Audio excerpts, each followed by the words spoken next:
Polisi menangkap pelaku pencurian emas dan uang tunai di Benteng Ambeso, Kabupaten Tanah Toraja, Sulawesi Selatan.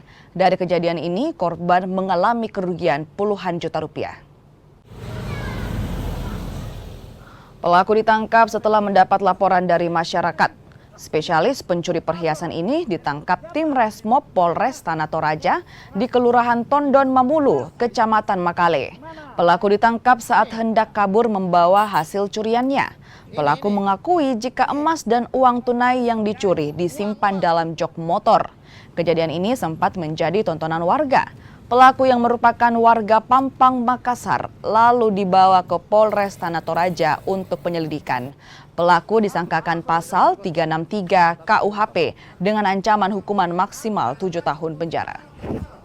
Melakukan aksinya ke dalam rumah korban dengan merusak pintu samping rumah, kemudian masuk ke dalam kamar, membuka lemari dan mengambil beberapa buah perhiasan milik korban. Atas kejadian tersebut, korban mengalami kerugian sekitar 56 juta rupiah. Terhadap pelaku dipasangkan pasal 363 KUH pidana dengan ancaman hukuman 7 tahun penjara.